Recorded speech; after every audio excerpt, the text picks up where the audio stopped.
Coffee पर Kurukshetra show में मेहमानों द्वारा व्यक्त की गई राय और कमेंट्स उनके निजी विचार हैं। मेहमानों की राय को इंडिया टीवी या शो के होस्ट की राय न मानी जाए। इंडिया टीवी का मकसद किसी भी व्यक्ति या वर्ग की भावना को ठेस पहुंचाना नहीं है।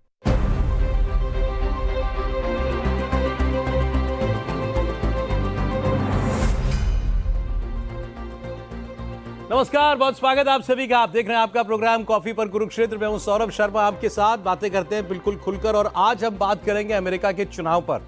अमेरिका के इलेक्शन के लिए कुछ देर के बाद वोटिंग होने वाली है और पूरी दुनिया की तरह यहाँ कॉफी पर कुरुक्षेत्र में हमारे बीच में भी बड़ी दिलचस्पी इस बात को लेकर कि कौन बनेगा अमेरिका का राष्ट्रपति, भारत पर उसका क्या प्रभाव पड़ेगा।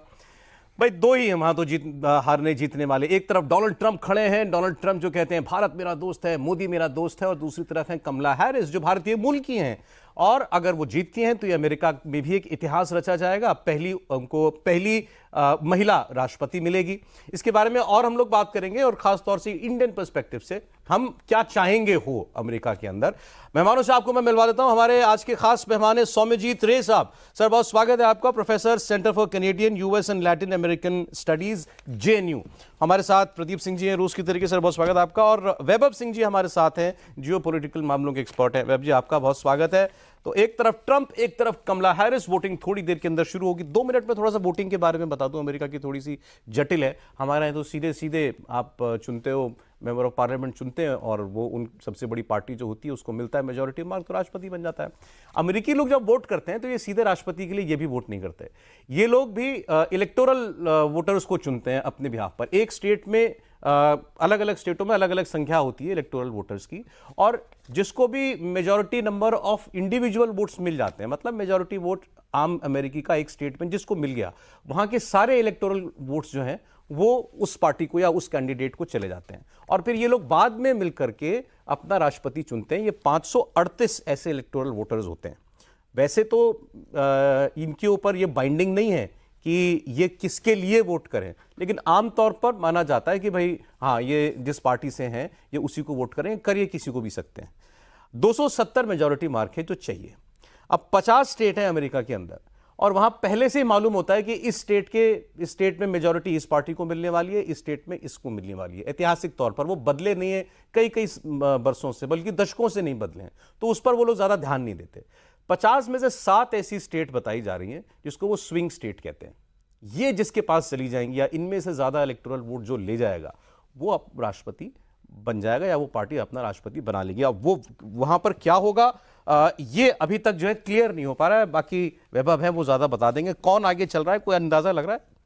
देखिए, कॉम्प्लिकेटेड तो है। पहले बहुत ऑब्वियस था कि कमला हैरिस जीत जाएंगी और ये माना जा रहा था कि वो स्वीप कर जाएंगी, लेकिन ऐसा है नहीं।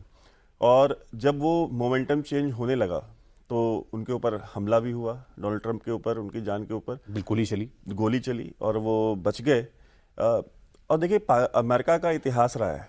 अब डोनाल्ड ट्रंप के साथ प्रॉब्लम क्या है, आपको जो कहते हैं कि जो एक लिटरल जो चीज़ें हैं वो तो सर बताएंगे, मैं आपको जियो पॉलिटिकली बता दूं कि अब ट्रंप के साथ प्रॉब्लम क्या है। ट्रंप के साथ प्रॉब्लम ये है कि वो डीप स्टेट का आदमी नहीं है, यानी जो काउंसिल ऑन फॉरेन रिलेशंस है अमेरिका में, जिसको कहते हैं कि वॉल स्ट्रीट का थिंक टैंक, जो चीज़ें ऑपरेट करती है दुनिया में, जो मिलिट्री इंडस्ट्रियल कॉम्प्लेक्स को पैसा कमा के देती है, जो वहाँ पे कॉरपोरेट्स के इंटरेस्ट को लुक आफ्टर करते हैं, वो अगर आप उनके खिलाफ जाते हैं, आप उनके साथ के नहीं हैं, तो आपको लेकर के वहाँ पे बड़ा अनकंफर्टिंग एक माहौल बन जाता है। डोनाल्ड ट्रंप के खिलाफ 4 साल की प्रेसिडेंसी में जितना कैंपेन हॉलीवुड से चला, मीडिया में चला, लेट नाइट शोज में चला, उतना इतिहास में किसी राष्ट्रपति के खिलाफ नहीं। ट्विटर से हटा दिया था। मतलब इतनी टारगेटिंग, यानी कि उसको बोलने तक नहीं दे रहे थे। और जब वो दोबारा इलेक्शन में आने लगे तो उनके ऊपर गोली चलवा दी उनको मरवाने के लिए। और अमेरिका का इतिहास है अपने राष्ट्रपतियों की हत्या कराने का, और जिसकी जांच आज तक पूरी नहीं हो पाई। किसी को नहीं पता कि उन राष्ट्रपति को किसने मारा, क्योंकि डीप स्टेट ने ही उनको रास्ते से हटाया। तो वो जो डीप स्टेट है वो कमला हैरिस को चाहती है, क्योंकि वो जो नियोकॉन्स हैं वॉल स्ट्रीट के, उनका जो एजेंडा है, जो यूक्रेन वॉर है, कि वो यूक्रेन वॉर को सपोर्ट करें। डोनाल्ड ट्रंप यूक्रेन वॉर के खिलाफ है। वो ये कहते हैं कि ये हमारी वॉर नहीं है। वो कहते हैं हम क्यों वहां पे जाकर के लड़ रहे हैं, हम क्यों वहां पे लोगों को मरवा रहे हैं, हम यूएस टैक्स पेयर्स के billions, hundreds of billions of dollars हम वहां क्यों लगा रहे हैं। वो यूएस टैक्स पेयर्स के पैसे यूक्रेनियंस के लिए नहीं लग रहे, यूक्रेनियन तो मर रहा है, वो पैसे दिए जा रहे हैं वहां के मिलिट्री इंडस्ट्रियल कॉम्प्लेक्स, क्योंकि हथियार वो बेच रहे हैं। डोनाल्ड ट्रंप इन नीतियों के खिलाफ हैं। वो कहते हैं हमारा जो रियल थ्रेट है वो चाइना है, वो चीन है, वो चीन के साथ ट्रेड वॉर करते हैं, कहते हैं कि इक्वल लेवल पे ट्रेडिंग होनी चाहिए, ये जो चीन के साथ हमारे रिश्ते हैं ये ठीक नहीं है, ट्रैक गलत है। कमला हैरिस, जो बाइडन जैसे लोग वो नहीं बोलते, वो मिलिट्री इंडस्ट्रियल कॉम्प्लेक्स के, वॉल स्ट्रीट के जो इंटरेस्ट हैं उनको सर्व करने में ज़्यादा बिलीव करते हैं बनिस्बत जनता के इंटरेस्ट को सर्व किया जाए। पॉवर्टी है, होमलेसनेस है, आप अमेरिका जो टीवी में देखते हैं, हॉलीवुड में देखते हैं, जरा कभी ये भी तो हम देखें कि वहाँ होमलेसनेस कितनी है। स्टूडेंट लोन में बच्चे जो है पूरी पूरी जिंदगी निकाल दे रहे हैं, डिप्रेशन में चले जा रहे हैं, सुसाइड्स हो रहे हैं, उनका कभी भी उनका कभी जिक्र, उनका कभी चर्चा आपने टीवी पे नहीं सुना। डोनाल्ड ट्रंप उनकी बात करते हैं, तो इस वजह से डोनाल्ड ट्रंप की टारगेट, ट्रंप डिस्ट्रप्टर है basically, he is a disruptor and because he is not part of that team. America के जितने भी राष्ट्रपति हुए हैं आज तक, वो सारे के सारे काउंसिल ऑन फॉरेन रिलेशंस के मेंबर रहे हैं या वहां पे जाकर के स्पीच लेक्चर दे चुके हैं। डोनाल्ड ट्रंप कभी इकलौते प्रेसिडेंट थे जो उसके मेंबर नहीं थे, और इसलिए उनको लेकर के वो अनकंफर्टेबल। बट इलेक्शन अभी भी टू क्लोज टू कॉल। ये जो मिशिगन, पेंसिल्वेनिया और जॉर्जिया जैसे जो स्विंग स्टेट्स हैं, यहां पे अब देखते हैं कि कल वो किधर जाते हैं, जिधर जाएंगे। और आप समझिए, डोनाल्ड ट्रंप सिर्फ कमला हैरिस से इलेक्शन नहीं लड़ रहे, वो पूरी की पूरी डीप स्टेट के साथ, पूरे के पूरे उस पूरे सिस्टम के साथ हुए इलेक्शन लड़ रहे हैं, जो कि उनको मारने तक की नहज तक जा चुका था। ठीक है। सो डोनाल्ड ट्रंप के पास जो सपोर्ट है, वो एक सपोर्ट है एलॉन मस्क का, जिसको ये पूरा का पूरा सिस्टम मिलकर एलॉन मस्क को टारगेट कर रहा है कि उसका सपोर्ट क्यों कर रहा है। भारत में तो अगर किसी के ऊपर ऐसे मतलब हत्या का अटेम्प्ट हो जाए, तो हमारे प्रधानमंत्री के ऊपर हुआ, मतलब मैं कह रहा हूं, तो इलेक्शन बदल जाते हैं बिल्कुल। इंदिरा गांधी गई तो राजीव गांधी को जो मेजोरिटी मिली आज तक किसी और को नहीं मिली। ट्रंप के साथ ऐसा होता हुआ दिख रहा है क्या सर? ट्रंप पिछड़े अभी इस चुनाव में या आ गए हैं टक्कर में? देखिए, मैं ये मानता, मैं तो बहुत खुश हो रहा था जब तक कैंडिडेट जो बाइडन थे। जो बाइडन को फोर्स करके अपना पार्टी ही, डेमोक्रेटिक पार्टी फोर्स करके उनको बोला कि भाई तुम साइड हटो। जो पहला उनका परफॉर्मेंस था पहला डिबेट में, उसके बाद बोला भाई आपसे तो होगा नहीं, आप साइड हट जाओ। तो it was an internal party coup led by वो जो पहले एक स्पीकर हुआ करती थी, नैन्सी पेलोसी। हाँ, वो बैरक ओबामा, ये लोग डेमोक्रेटिक पार्टी के एस्टेब्लिशमेंट कहलाते हैं। तो यही लोग इनको फोर्स करके बोला भाई आपसे तो होने से रहा, आप साइड हट जाओ, आप तो टोटल हट जाओगे। तो उसके जगह में इसको लाए, कमला हैरिस को लाए। अब असैसिनेशन अटेम्प्ट से बेनिफिट तो मिलता है, बट इनको कैसे कितना मिलेगा मुझे पता नहीं है। बेनिफिट मिलेगा इनके ये असैसिनेशन अटेम्प्ट से नहीं, बेनिफिट मिलेगा जो इशू ये खड़ा कर रहे हैं। सबसे इंपॉर्टेंट मुद्दा ट्रंप के लिए आज के टाइम में इशू है इलीगल इमिग्रेशन नहीं, ये याद रखिए। वो इमिग्रेशन के खिलाफ नहीं है, इमिग्रेंट्स के खिलाफ नहीं है, इलीगल इमिग्रेंट्स के खिलाफ है। जैसा करके लोग घुस रहे हैं बॉर्डर से, इसीलिए तो बॉर्डर जार नाम रखा था वो कमला हैरिस के खिलाफ, क्योंकि वो चाहते हैं कि ये जो इलीगल इमिग्रेंट्स आ रहे हैं ये लोग वोट को प्रभावित करें, और जो ऑलरेडी जो हिस्पैनिक्स अमेरिका में बसे हुए हैं वो भी चाहते हैं, क्योंकि वो मेक्सिको के ही हैं, अपने ही कम्युनिटी के हैं, तो चाहते हैं कि ये लोग जो है। तो इसका क्या है, ये होने से there will be total demographic change in America. America is a nation of immigrants, इसको कहलाता ही नेशन ऑफ इमिग्रेंट्स। बट ये ट्रेंड अगर चलता रहा, जो कमला हैरिस चाहते हैं और डेमोक्रेटिक पार्टी चाहती है, अगर ये चलता रहा तो अमेरिका बहुत very soon it will become a nation of illegal immigrants. अच्छा। तो ये चीज अगर आप स्टॉप करना चाहते हैं तो डोनाल्ड ट्रंप को जिताना बहुत जरूरी है। अगर ये नहीं जीत पाए तो अमेरिका का जो फ्यूचर है एज फार एज, क्योंकि इकोनॉमी को तबाह कर देंगे अपना जो, क्योंकि ये लोग जो ज्यादातर कंट्री से आ रहे हैं वहां डेमोक्रेसी है नहीं। ये क्या बात कर रहे हैं कि Trump is a threat to democracy? तुम लोग जिन लोगों को ला रहे हो उनको ही तो डेमोक्रेसी का कोई ट्रेडिशन नहीं है। अपना डेमोक्रेसी क्या है, वो जिंदगी में वोट ही नहीं दिए हैं, तो वो अमेरिका आके कौन सा डेमोक्रेसी को अपहोल्ड करेंगे, कौन सा डेमोक्रेसी को ताकतवर बनाएंगे? वो खुद डेमोक्रेसी कभी देखे हैं? तो ट्रंप का ये मुद्दा बहुत जबरदस्त है, बहुत जबरदस्त ये मुद्दा है। असैसिनेशन अटेम्प्ट से भी ये ज्यादा मुद्दा है, ठीक है। तो अब देखना है कि ट्रंप को अगर ये जीत नहीं पाए तो ये, क्योंकि ये जो बोलते हैं मागा Republicans, make America great again, तो इन लोगों में जो एक बड़ा रिपब्लिकन पार्टी में एक बड़ा ग्रुप है जिसको बोला जाता है नेटिविस्ट, जो अमेरिका में है, जो सिटीजन है, उनके अधिकारों के बारे में बात करते हैं, इमिग्रेंट्स के अधिकारों के बारे में नहीं। जो पहले भी हुआ करते थे, जब आयरिश आए थे 19th सेंचुरी के बिगिनिंग में, तो उन लोगों के खिलाफ भी नेटिविस्ट आए थे, वो फर्स्ट टाइम आए थे। तो बार बार जब भी इलीगल इमिग्रेंट्स आते हैं, इमिग्रेंट्स से कुछ प्रॉब्लम होता है, तभी ये नेटिविस्ट आते। तो नेटिविस्ट का ग्रुप रिपब्लिकन पार्टी में बहुत ताकतवर है। अभी ये मागा रिपब्लिकन्स का बहुत मेजर स्ट्रॉन्ग ट्रम्प का बेस बहुत सॉलिड है, बहुत सॉलिड है इन लोग, क्योंकि वो एक मुद्दा ऐसा उठा लिया है। क्योंकि आपको अगर 2016 याद होगा, उस टाइम में वो बोले थे I will bring the jobs back, including the manufacturing jobs.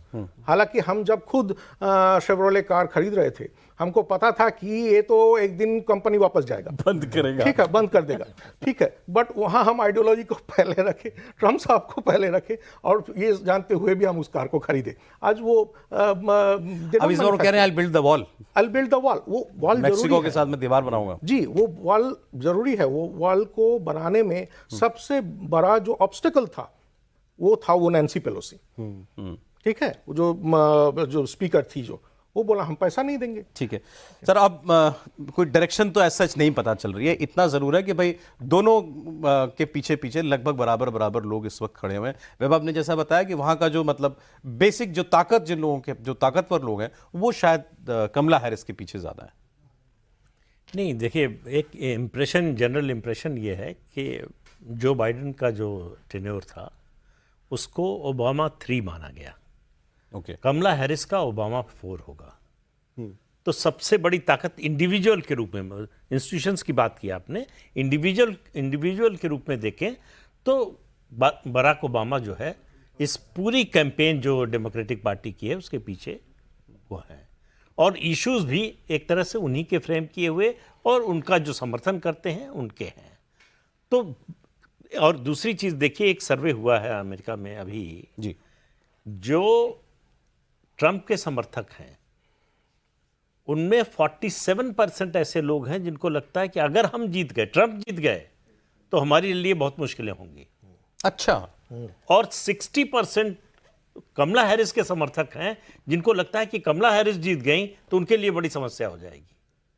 आप दुनिया की सबसे बड़ी, सबसे ताकतवर डेमोक्रेसी का हाल आप समझिए इससे। दूसरी बात है, ट्रंप जो बात कह रहे हैं वो केवल अमेरिका को नहीं, पूरी दुनिया को पसंद आ रही है कि भाई वॉर क्यों लड़े हम, हमारा क्या इंटरेस्ट है, हमारे अभी तो खैर मतलब ट्रूप्स नहीं गए हैं, हथियार ही भेज रहे हैं, पैसा भेज रहे हैं। तो अमेरिका की हालत जो है कोई बहुत ऐसी नहीं है कि जितना चाहे पैसा लुटाते रहें, जितना चाहे डॉलर छापते रहें। उसका असर अमेरिकन इकॉनमी पर भी पड़ रहा है। पिछले टर्म में भी उन्होंने कहा था मैन्युफैक्चरिंग अमेरिका से बाहर भेजना बहुत बड़ी गलती थी और उसको हम मैन्युफैक्चरिंग को वापस लाएंगे। तो चीन से जो उनका जो राइवलरी है, झगड़ा है, विरोध है कह लें, वो मैन्युफैक्चरिंग को लेकर है। एक बात ये है। दूसरी आप देखिए, दुनिया भर में जहाँ जहाँ नेशनलिस्ट एजेंडा है, नेशनलिस्ट पार्टी, नेशनलिस्ट लीडर है, उन सब के खिलाफ अभियान चल रहा है। उन सबको कमज़ोर करने की, उन सबको अगर सत्ता में है तो हटाने की, अगर आने की कोशिश कर रहे हैं तो ना आने पाएँ, इसकी कोशिश हो रही है। हमारे यहाँ 2024 में और उससे पहले क्या हो रहा था बताने की ज़रूरत नहीं है, पूरी कोशिश हुई। तो दुनिया भर में ये ट्रेंड है कि नेशनलिस्ट लोग ना आने पाएँ, जो अपने देश की पहले सोचेंगे, जो अपने देश की सोचेंगे। तो फिर जो ये जिस डीप स्टेट की बात की, उस डीप स्टेट का क्या होगा, उसके इंटरेस्ट का क्या होगा, उनका इंटरेस्ट कौन देखेगा? उनके लिए अपना इंटरेस्ट, जो डीप स्टेट सोचता है ये इंटरेस्ट है, वो बताएगा कि अमेरिका का इंटरेस्ट क्या है, वो बताएगा भारत का इंटरेस्ट क्या है, वो बताएगा चीन का क्या है, रूस का क्या है। अब डोनाल्ड ट्रंप खुलेआम बोल रहे हैं कि अगर मैं आ गया तो ये यूक्रेन और रूस का युद्ध रुकवा दूंगा, ये मिडिल ईस्ट शांत कर दूंगा, कह रहे हैं। तो अब ये बहुत से लोगों का धंधा चल रहा है इसी पर। ठीक है, अब सर हम अपने इंटरेस्ट की बात करें, जरा पर्सनालिटीज की बात करते हैं। सीधे सीधे कौन इंडिया के लिए बेहतर है? ट्रंप की जैसा नहीं, वो भाई क्या करते पहले तो ये क्यों नहीं जानता, जब वो आ जाएंगे उसके बाद क्या करेंगे। जब वो 4 साल रहे तो पूरी दुनिया टेंशन में रहती थी कि आज सुबह खड़े होकर क्या बोलेगा, क्या करेगा, क्या ट्वीट करेगा। लेकिन इंटरेस्टिंग टाइम्स होते हैं अगर ट्रंप सामने होते हैं तो। दूसरी तरफ कमला हैरिस, अच्छा वो ट्रंप बार बार नरेंद्र मोदी की तारीफ कर रहे हैं, मेरा दोस्त है, बहुत शानदार आदमी है, बहुत महान आदमी है, महान नेता है, बहुत मुश्किल काम वो भारत में कर रहा है। वो अभी पाकिस्तान को लेकर के कह दिया था कि मोदी जो है अपने देश के लिए कुछ भी कर जाएंगे। तो मतलब वो भी ये सब करके वहाँ जो भारतीय बसे हुए हैं उसमें जो मोदी सपोर्टर्स होंगे, पसंद करने वाले होंगे, उनको इन्फ्लुएंस करने की कोशिश कर रहे हैं। दूसरी ओर आधी इंडियन है खुद कमला हैरिस। उनकी माताजी जो थी तमिलनाडु की थी, वहाँ वो गई थी, वो भी इमिग्रेंट की तरीके से, एक जमैकन शख्स से उनकी शादी हुई और उनकी पुत्री हैं कमला हैरिस। डोसा बड़ा पसंद करती हैं, भारत आती भी रहती हैं। तो कई भारतीयों को लगता होगा अरे भाई देखो ये तो मतलब एक भारतीय अमेरिका की राष्ट्रपति बन जाएगी। कहते हैं केवल नाम इसका कमला है, बाकी कुछ इंडियन नहीं है। अच्छा, इंडियन कुछ नहीं है अंदर। हाँ, तो अब इन दोनों में से भारत के लिए कौन बेहतर? देखिए, मैक्रो लेवल पे तो आप ये कह सकते हैं कि जो प्रेसिडेंट है उनके बदलने से चीज़ें थोड़ी चेंज होती हैं। जैसे अगर ट्रंप होते हैं तो ट्रंप के साथ भारत ज़्यादा कंफर्टेबल फील करेगा। लेकिन माइक्रो लेवल पे क्या होता है कि जो जो डीप स्टेट की बात की मैंने, वो नहीं चेंज होता, वो वैसे ही रहता है, उनकी पॉलिसीज़ वैसे ही रहती हैं, वो अपना काम करते रहते हैं। उनको जो डिस्टर्बेंस आपके यहाँ करनी है वो करेंगे। उनको जो आपके यहाँ पे, अब इस इलेक्शन में देख लीजिए कितना इंटरफेरेंस हुआ भारत के चुनाव में। जो US based social media companies थी, उन्होंने डेलिबरेटली जो प्रो गवर्नमेंट वॉइसेस थे उनके वीडियोस को रेस्ट्रिक्ट किया, उनको डिमोनेटाइज किया, उनकी रीच को कंप्रेस किया और बड़े स्तर पे कंप्रेस किया। और जो सामने वाले आपके भारत के जो अपोजिशन पार्टीज थी, उनके जो प्रो कंटेंट क्रिएटर्स थे, उनको वो व्यूअरशिप दी गई जो उन्होंने खुद कभी सपने में नहीं सोची थी कि हमें इतने भी लोग देख सकते हैं। वो मिलियंस में उनको अचानक लोग देखने गए। तो ये जो सब चीजें होती है ना, वो डीप स्टेट अपना काम करता रहता है। ठीक है, उस पर बहुत ज़्यादा फर्क नहीं पड़ेगा।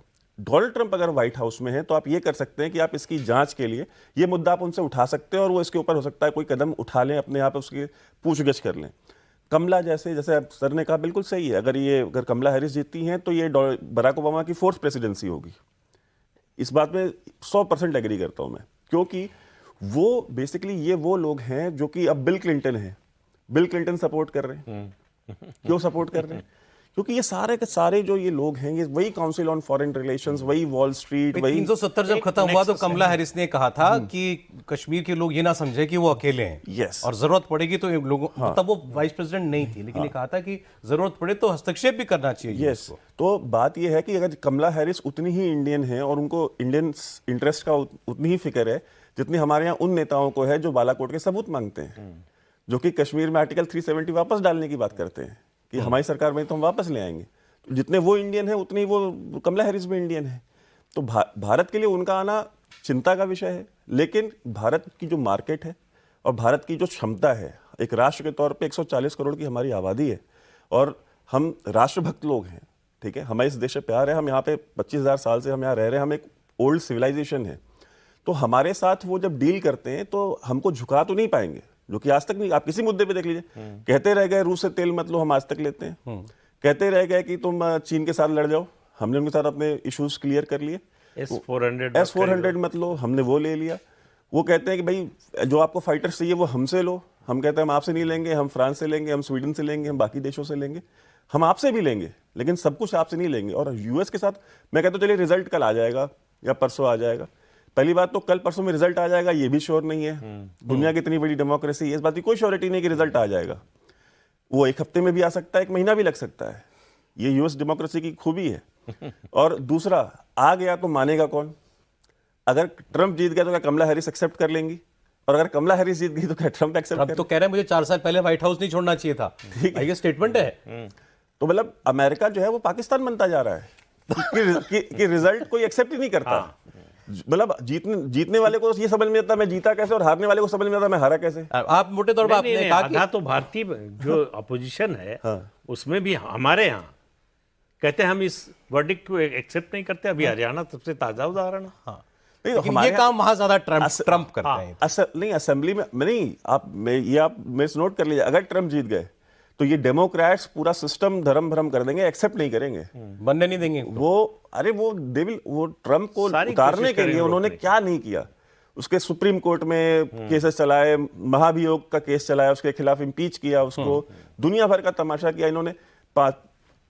मतलब they did not hold back their punches. आपने दो बातें की आपने कि मोटे तौर पर वैसे तो पॉलिसीज में फर्क नहीं पड़ता दोनों देशों के रिश्तों में, राष्ट्रपति कोई भी आ जाता है, लेकिन फिर भी मतलब हम कंफर्टेबल होंगे ट्रंप के साथ। हाँ, कुछ दो चार मुद्दे हैं जिनको आप उसके साथ टेबल पे बैठ करके डिस्कस कर सकते हैं, ये तो बिल्कुल रिप्रेजेंटेटिव है उनके। लेकिन बहुत से लोग कह रहे हैं सर कि वो जो उनकी जो इकोनॉमिक पॉलिसीज होंगी वो भारत के इंटरेस्ट से मैच नहीं करेंगी, वो बड़े प्रोटेक्शनिस्ट रिजीम लाना चाहते हैं। जैसा आपने बोला कि भाई आपने बताया मैन्युफैक्चरिंग वापस लेकर के, अच्छा हम बनना चाहते हैं दुनिया का मैन्युफैक्चरिंग हब, अगर वो सारे मैन्युफैक्चरिंग वापस ले जाएंगे तो हमारा नुकसान। हम सारा सामान बेचना चाहते हैं अपना दूसरे देशों में जाकर के, वो टैरिफ पर हमसे झगड़ना चाहते हैं।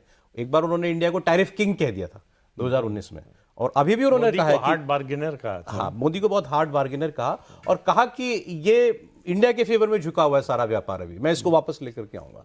कौन है दोनों में से फिर बेहतर हमारे लिए? देखिए, ट्रंप आएंगे, प्रेसिडेंट ट्रंप दोबारा आएंगे तो ये इकोनॉमी लेके तो लगना है ही दोनों में झगड़ा, क्योंकि make in India and bring the jobs back, ये तो क्लैश, वो पहले से ही क्लैश कर। ये क्यों उस टाइम में लोगों के दिमाग में नहीं आया कि नेशनलिस्ट वो भी है, नेशनलिस्ट ए भी है।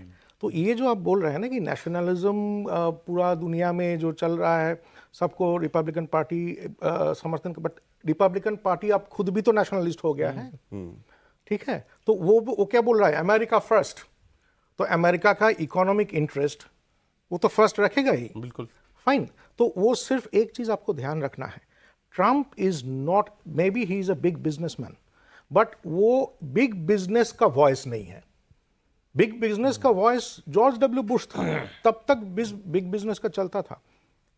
Trump is the voice of the working class also, specially the white working class, जिससे जॉब्स छीने जा रहे हैं। कहां छीने जा रहे हैं? अमेरिका के अंदर छीने जा रहे हैं, अमेरिका के बाहर छीने जा रहे हैं।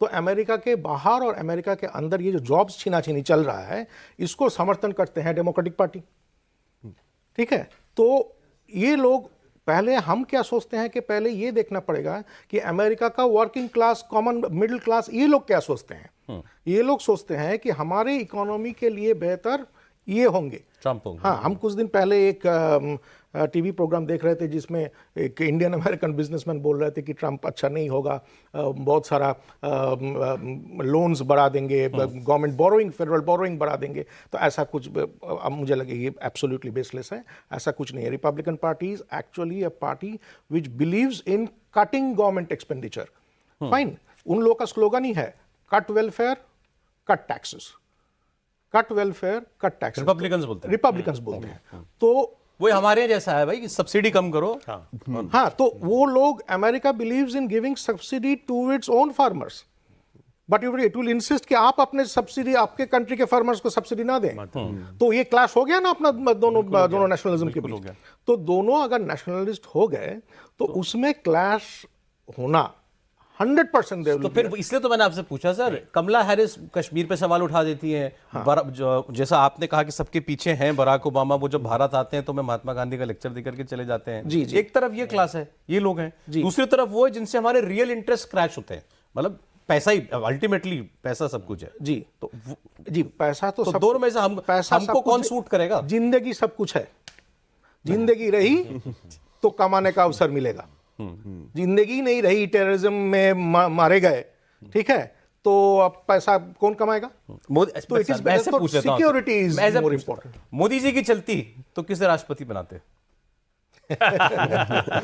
मोदी जी का ऑब्वियस है। नहीं, मोदी जी का चलता शायद वो डोनाल्ड ट्रंप को ही समर्थन कर देते, डोनाल्ड ट्रंप को समर्थन कर देते। वो तो एक, देखिए, वो सबके साथ अच्छा रिलेशन बनाने की कोशिश किया। बैराक ओबामा को फर्स्ट नेम से बुलाया। अमेरिका में कोई राष्ट्रपति को फर्स्ट नेम से नहीं बुलाता है, इज ऑलवेज मिस्टर प्रेसिडेंट। अगर वो रिटायर भी हो गया तब भी मिस्टर प्रेसिडेंट ही कहलाते हैं, मिस्टर फॉर्मर प्रेसिडेंट नहीं कहलाते हैं। His excellency. हाँ, तो वो बैराक बोल के ये किया, वो सबके साथ ही वांटेड टू कल्टीवेट। मुझे लगा कि जो बाइडेन के साथ उनका उतना कुछ बना नहीं, तो जो बाइडेन के साथ बनना सिर्फ मोदी ही नहीं, किसी का भी बना के रखना थोड़ा डिफिकल्ट है, वो, क्योंकि जो बाइडेन खुद क्या चाहते हैं पता नहीं, उसको खुद को भी पता है या नहीं। So I don't think he himself knows what he wants. तो ये तो है। तो हम अगर आप तो ट्रम्प है। आप नरेंद्र मोदी को तो मैं पर्सनली नहीं जानता हूं, मैं खुद को जानता हूं। उन्होंने हाउडी मोदी प्रोग्राम कर दिया था, वो ट्रम्प आज तक नहीं भूले भाई उस बात सर, को। जो आदमी हवा से हाथ मिलाता हो कोई भी प्रेसिडेंट उससे अच्छा ही होगा। अब जो बाइडेन के साथ तो फिर हुआ भी गलत ना। जो क्लैश की बात कर रहे हैं ना, देखिए वो बिल्कुल सही बात है, लेकिन जब क्लैश होता है बिजनेस इंटरेस्ट का, नेशनल इंटरेस्ट का, तो उसमें बीच का रास्ता निकलता है कि हमारा इतना नुकसान मत होने दीजिए, हम आपका इतना नुकसान नहीं होने देते हैं। तो दोनों का जिसमें फायदा हो उस रास्ते पर चलते हैं। तो लेकिन दूसरा, अगर दूसरी रिजीम आएगी, कमला हैरिस आएंगी, तो आपको हमेशा डीस्टेबलाइज करने की कोशिश होगी। यस, ओके, वो ट्रंप के समय नहीं होगी कि लगा इस तरह के टूल किट्स आ रहे हैं, इस तरह का आंदोलन हो रहा है, जो सीए और किसान आंदोलन हमने देखा, उस तरह की चीजें नहीं होंगी। जो आदमी है साफ है, जो बिल्कुल साफ है, वो अपने नेशनल इंटरेस्ट की बात कर रहा है, तो हमको क्यों एतराज होना चाहिए? हम भी अपने नेशनल इंटरेस्ट की बात कर रहे हैं। तो दोनों के नेशनल इंटरेस्ट की अगर बात कर रहे हैं दोनों के राष्ट्र प्रमुख, तो उसमें बीच का रास्ता निकलता है। ये अपने पीठ पीछे कुछ हमारा नुकसान नहीं करेगा, अब ये कह रहे हैं। हमारे खिलाफ षड्यंत्र नहीं करेगा। ओके, देखिए आप अपने अगर नेबरहुड में देख लीजिए, पूरा रेजिम चेंज हो गया। ऑलमोस्ट सारे नेबर्स इंडिया जितने भी हैं सब जगह रेजिम, पाकिस्तान, नेपाल, म्यांमार, बांग्लादेश, बिल्कुल। मतलब अब सोच के लगता है कि देखिए सब जगह everywhere। तो श्रीलंका, पाकिस्तान है, सच बोल रहे तो आपको क्या लगता है आपके खिलाफ वो नहीं करना चाह रहे? आपको छोड़ देंगे? सबको कर दिया, एक भी नेबर ऐसा नहीं है जहां रेजिम चेंज नहीं हुआ।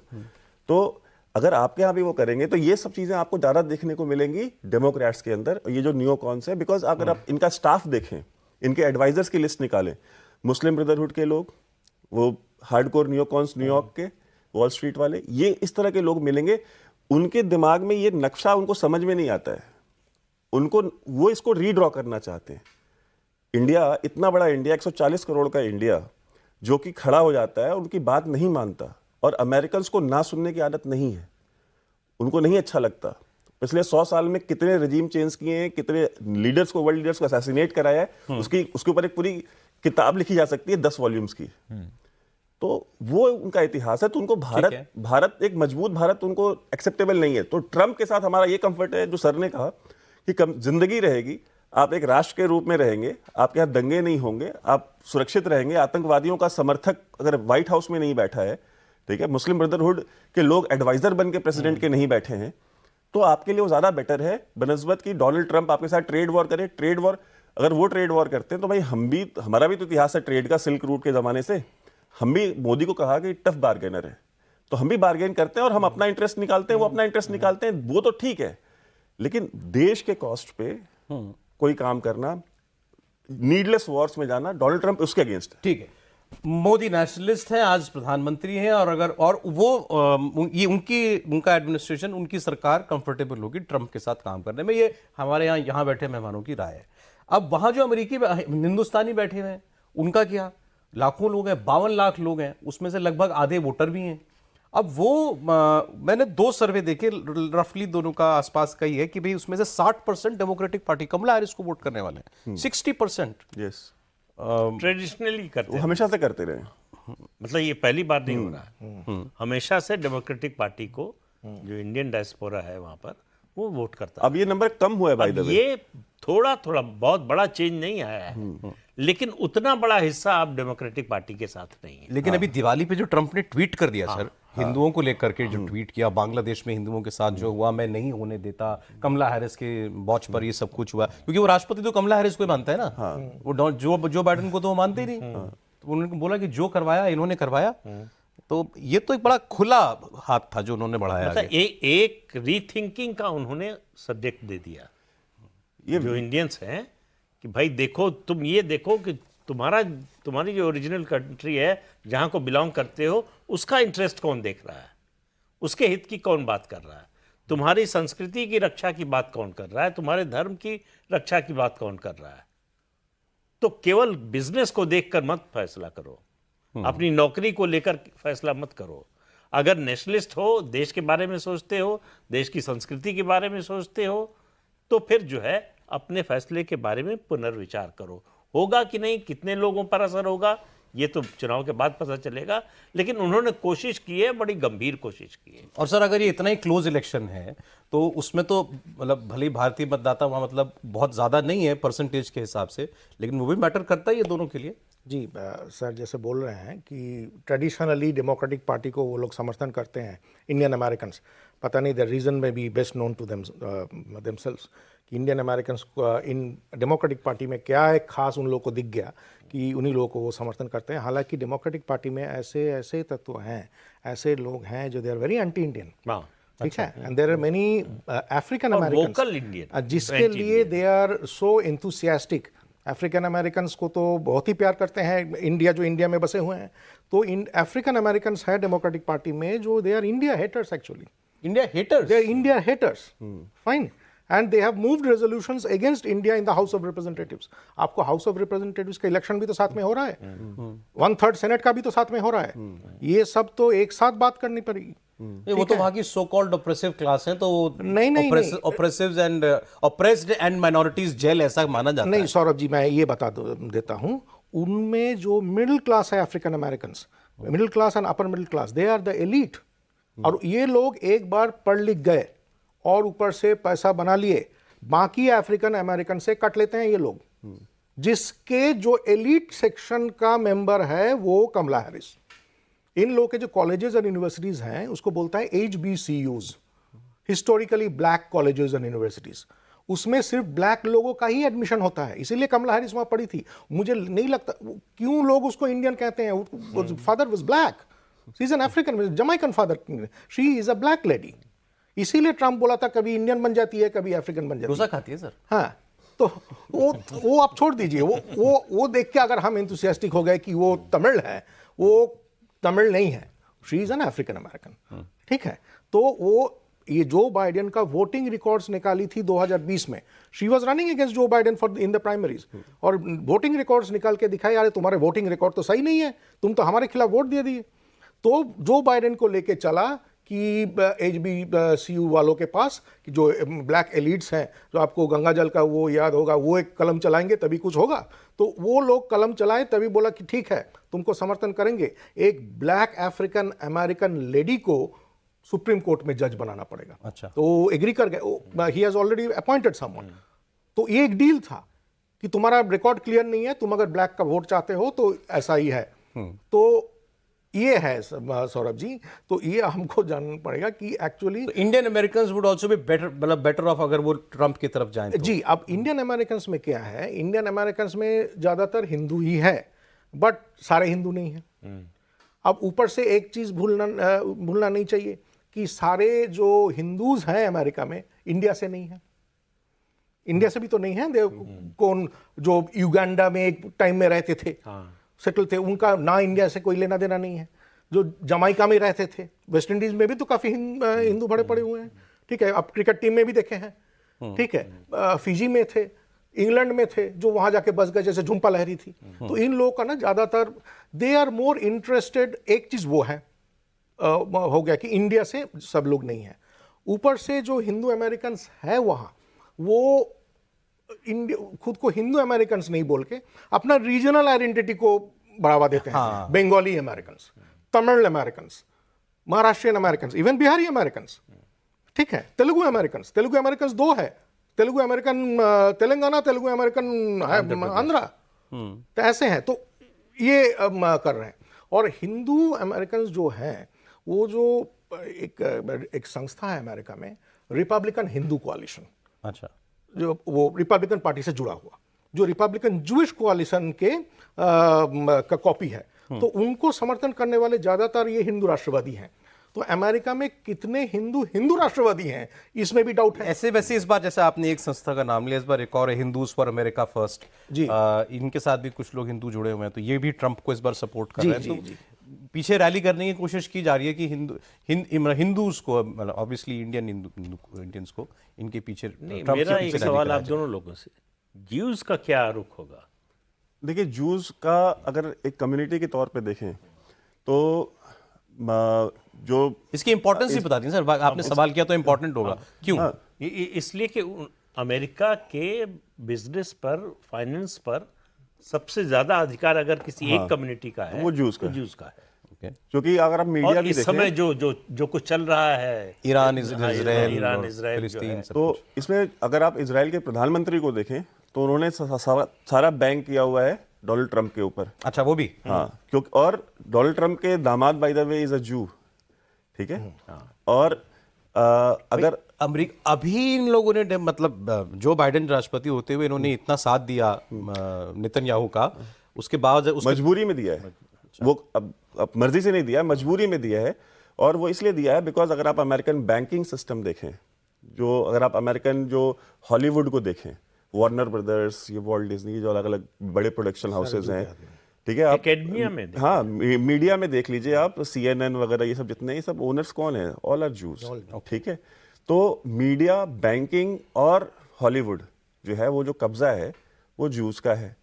तो पैसा, influence, control on hearts and minds of American people अगर वो जूस के पास है तो उनकी मजबूरी हो जाती है। अगर कमला हैरिस जीतती हैं, she will never allow Israeli attack on Iran. कुछ भी हो जाए वो ईरान के ऊपर अटैक अलाउ नहीं करेगी। लेकिन अगर डोनाल्ड ट्रंप है, डोनाल्ड ट्रंप क्या कह रहा है कि भाई देर क्यों कर रहे हो, करो अटैक ईरान के ऊपर, ठीक है। ही सपोर्टिंग इट ओपनली। तो इजरायली प्राइम मिनिस्टर और जो जूज हैं, जो प्रो इजराइल जूज हैं, $100 मिलियन सिर्फ एक जू लेडी ने दिया है डोनाल्ड ट्रंप को डोनेशन। एक औरत ने $100 मिलियन दिया। तो आप ये सोचिए, और इस कंडीशन पे दिया है कि आप वेस्ट बैंक वापस लेकर के इजराइल को देंगे, इस कंडीशन पे दिया है, और कोई डिमांड नहीं की है। We want you to give us West Bank. तो ये जो जज्बा है, और जो इंडियन अमेरिकन की जो बात हो रही थी, देखिए इंडियन अमेरिकन ट्रेडिशनली वोट करते थे, क्यों? क्योंकि इसी मीडिया को और एक नैरेटिव बिल्ड किया गया है उनके दिमाग में, जो इंडियन अमेरिकन है, कि जो रिपब्लिकन है ये रेसिस्ट लोग हैं, ये रेसिस्ट हैं। तो इंडियन अमेरिकन के दिमाग में ये चीज भरी गई है, ठीक है। व्हाइट अमेरिकन जो हैं, जो रेड नेक्स हैं, ये तो सारे के सारे, ये बाइबल बेल्ट वाले सारे, ये तो डोनाल्ड ट्रंप के सपोर्टर हैं, ये सारे रेसिस्ट हैं, जबकि ऐसा है नहीं, ठीक है। डोनाल्ड ट्रंप, आप कह रहे हैं Jews will support, Jews will definitely support. और ऐसा नहीं कि सिर्फ इंडियन अमेरिकन डिवाइडेड है, जूज भी डिवाइडेड है, ऑब्वियसली, मतलब ठीक है पूरी तो हाँ। लेकिन जो कंजर्वेटिव जूज हैं, जो जायनिस्ट हैं, specially Zionist will support Donald Trump. ये चीज उन्होंने, क्योंकि उनको ये चीज सेंस हो गई है कि अगर ये वापस आए पावर में, तो ये जो बाइडेन को तो आप मैनिपुलेट कर सकते थे, Kamala Harris will be like Barack Obama 4.0 100 pro max. और वो आपने बताया जू कम्युनिटी इतनी इन्फ्लुएंशियल है कि मतलब उसका कुछ असर पड़ता है चुनाव पर भी उसका असर। और इसमें एक छोटी सी बात ये कि जो बात हो रही थी, विक्टोरिया न्यूलैंड कौन है? ये डोनाल्ड लू जो विक्टोरिया न्यूलैंड की जगह पे आए, ये कौन है? किसके रिप्रेजेंटेटिव्स हैं? ये सारे रिजीम चेंज इन्होंने ही किया है ना। आपके ये डोनाल्ड लू का नाम सबसे पहले पाकिस्तान के सिलसिले में सुना, वहां पे भी इमरान खान ने बोला था कि उसने हटाया है मुझे, ठीक है। तो उसने ही रेजिम चेंज कराया यहाँ पे बांग्लादेश में, ठीक है। तो और आपके यहाँ के भी लोग गए थे मिलने, हाँ, यहाँ के भी लोग गए थे मिलने। और यहाँ पे आपके यहाँ पे वो आजकल बहुत चक्कर लगाते हैं इंडिया के, तो ये भी पता किया जाए कि इतना उनको भारत से प्रेम क्यों जागा है। तो ये जो डेमोक्रेटिक पार्टी के लीडर्स हैं, ये विक्टोरिया न्यूलैंड, ये डोनाल्ड लू जैसे लोग, ये इस तरह के लोगों को रखते हैं, ठीक है। इनके दिमाग में जो नक्शा है भारत का, वो ऐसा नहीं है जैसा हम आप देखते हैं। इनके लिए कम से कम 10-15 अलग अलग भारत होने चाहिए। अब सर फाइनल, वो नक्शा प्रोफेसर राजीव मल्होत्रा ने अपनी किताब में छापा है, जो 2-3 दशक पहले उनको वहां पर न्यू वर्ल्ड ऑर्डर, उसका बाकायदा नक्शा उसमें भारत बटा हुआ दिख रहा है। हाँ। अच्छा सौरभ जी, एक वो हाँ सर की बात का जवाब दीजिए। सर वो जू का बात छेड़ दिए, आप बोले कि पूछना चाहते हैं, 1 मिनट भी नहीं लूँगा। तो आप बोल रहे थे कि उनका दामाद जू है, इसका तो पति जू है, कमला हैरिस का तो पति जू है, ठीक है। बट कमला हैरिस का बड़ा दिल रो रहा है फॉर पैलेस्टाइन। तो एक दिन मेरी पत्नी पूछी, तुम जो बोल रहे हो इसका पति जू है, तो ये पैलेस्टाइन को सपोर्ट करने वाली कैसे निकल गई? तो मुझे थोड़ा ना शक हुआ इसके पति के बैकग्राउंड पे।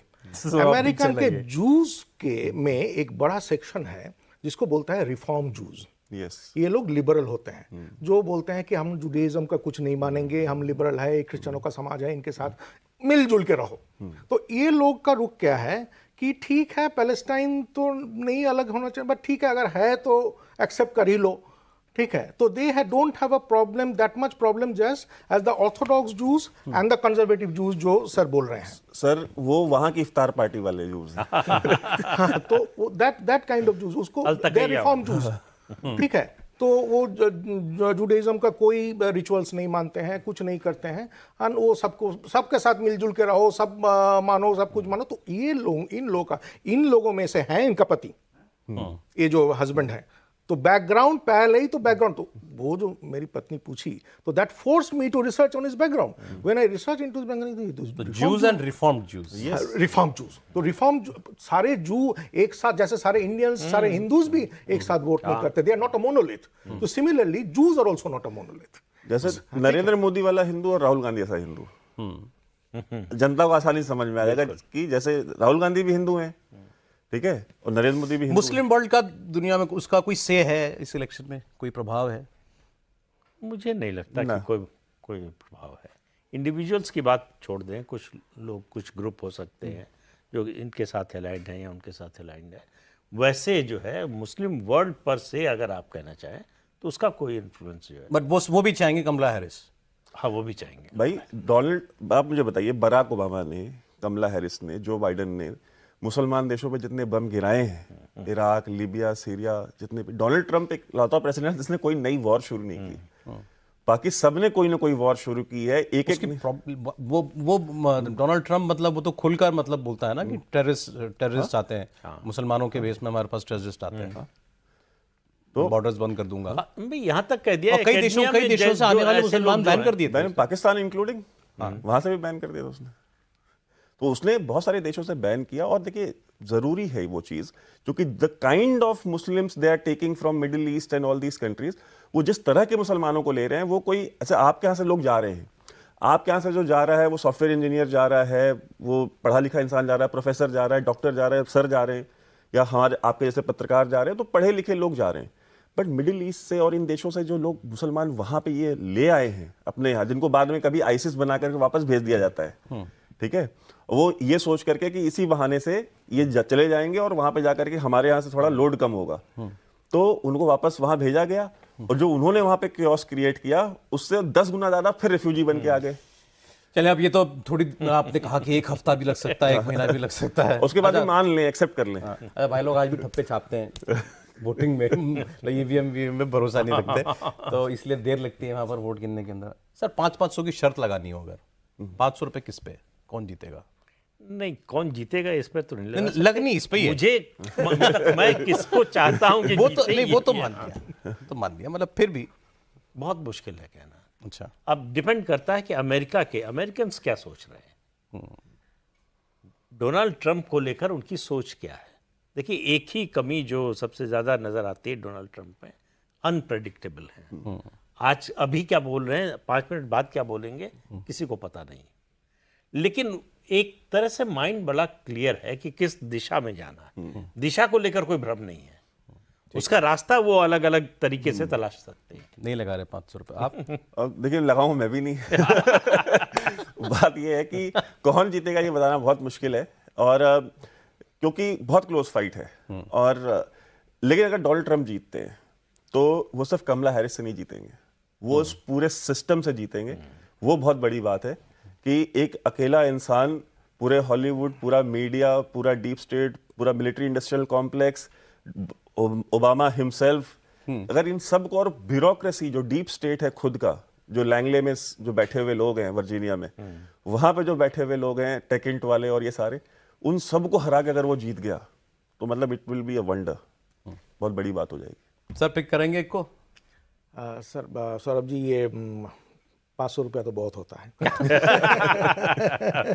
इसमें नहीं, मैं ये बताना चाहता हूँ कि जब मैं निकल रहा था यूनिवर्सिटी से आपके यहाँ आने के लिए, मुझे कोई कलीग पूछी पीछे से कि कुछ प्रोग्राम रख रहे हो इलेक्शन के the day after the results come out. तो मैं बोला मुझे तो नहीं, बोला नहीं तो आपका ट्रम्प तो जीतने वाला है। मैं सिर्फ बोला नजर ना लगे, बस ये बोल के मैं आ गया। समझ लीजिए पैसा कहाँ लगा। समझ गया। और ये समझ गया, अच्छा लगाना नहीं पैसे कहीं, कभी आप लोग बोलो कि यहाँ बोल रहे थे पैसे, तो ये भी मजाक की बात है। ये भी सरप्राइजिंग है कि मैं तो सर जेएनयू में ही है ना। जेएनयू में ट्रम्प सपोर्टर, क्या बात। जेएनयू में मोदी सपोर्टर भी मिलते हैं आजकल। हाँ, सब मिलता है। बहुत शुक्रिया सर, बहुत अच्छा लगा आपसे बात करके आज। बहुत शुक्रिया वैभव आपका सर, बहुत शुक्रिया आपका। और ये यूएस इलेक्शन पर हमारी इंडिया टीवी की एक लगातार नॉनस्टॉप और बहुत बढ़िया कवरेज लगातार ऐसे एक्सपर्ट्स के साथ जारी रहेगी। आज लगातार इंडिया टीवी पर आप उसको देखते रहिएगा। और कौन जीतेगा कुछ घंटों में शायद पता हम लोगों को चल रहा है, कुछ दिनों में शायद हमें पता चल जाए, और ये भी पता चल ही जाएगा देश के लिए कौन बेहतर।